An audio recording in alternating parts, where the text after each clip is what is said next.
আসসালামু আলাইকুম। আপনাদের সাথে আছি আমি প্লাস টিভি থেকে রাহিম।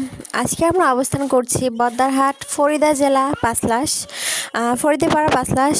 আমরা এখানে দেখলাম যে আমাদের এক ভাইয়ের ব্যাটারি চালিত রিক্সা পুলিশ অনৈতিকভাবে ধরেছে। ভাইয়ের নাম হচ্ছে মোহাম্মদ হাসান হাবিব। অনেক গরিব একজন মানুষ, তার ছেলে মেয়ে নিয়ে বউ বাচ্চা নিয়ে অটোরিকশা এটা চালিয়ে গলির ভিতরে খায়।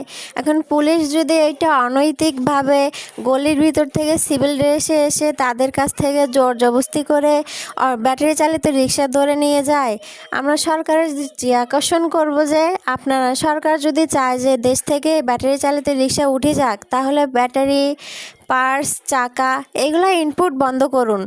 এগুলা ইনপুট দিয়ে গরিব মানুষকে তারা টাকা দিয়ে ব্যাটারি কিনে পার্স কিনে তারপরে এটা ধরে নিয়ে যায় পুলিশ। এটা তো অনৈতিকভাবে।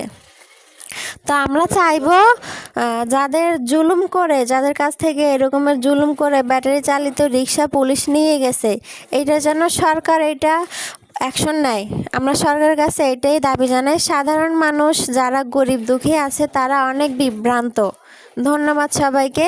আবারও নতুন খবর নিয়ে আসবো। ততক্ষণ প্লাস টিভির সাথেই থাকুন। আসসালামু আলাইকুম।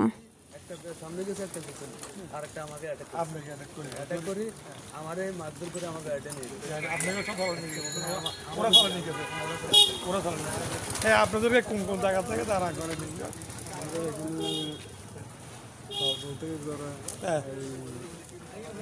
ওখান থেকে এখান থেকে নিয়ে যায়। এইটা তো গল্লির থেকে তো গাড়ি নেওয়ার কোনো মুখও যায় না, গল্লির থেকে নিয়ে যায়। এরা যাত্রী সাথে গাড়ি উঠি বলে আমরাও মুখ বলে আমরা মানে এখান থেকে নিয়ে যায়। তো দাঁড়ান, আপনাদেরকে পুলিশ এখান থেকে গল্লির থেকে নিয়ে যায়, গল্লির থেকে নিয়ে যায়, গল্লির থেকে নেওয়া রাইট নেই। ওরা রোডে উঠতে পারে, এইখান থেকে নিয়ে যায়। এইখান সবাইকে মানে আপনার গল্লির মধ্যে নিয়ে যায়। সমাধান হবে।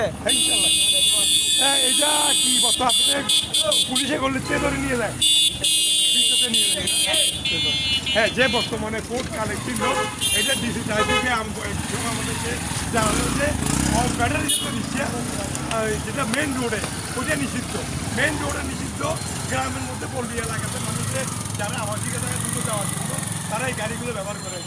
যে আগে যে পায়ের পেট্রোল যে রিক্সাগুলো ওগুলো সে সময়ের মধ্যে পৌঁছায়। এখন ডিজিটাল সময়ের মধ্যে মানুষ দ্রুত করে বলতে চায়, তাই এই ব্যাটারি রিক্সাগুলো বারণ করে।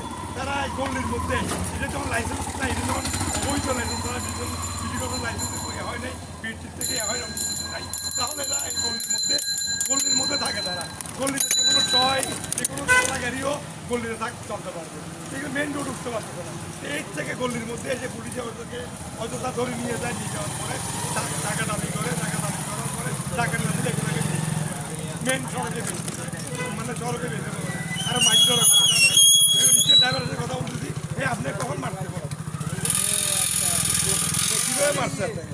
আমাদের গাড়ি থেকে নামায় মানে টানি নামাইছে, এরপর আমি তারপরে গাড়ি টুটি, এরপর আমার নামাই যায়, গাড়ি টুটে আমার নামাই যায় টানি, এরপরে আমার গাড়িটা।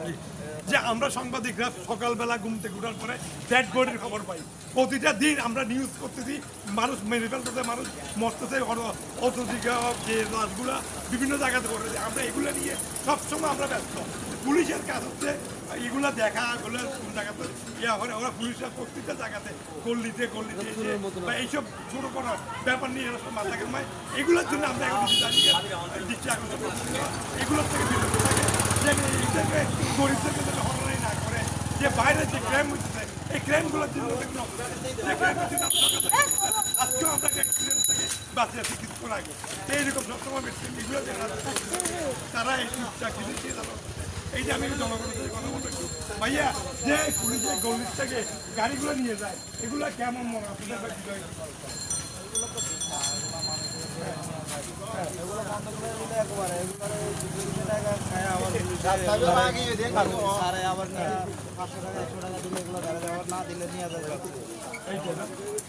আপনার একটু মতামত বলেন যে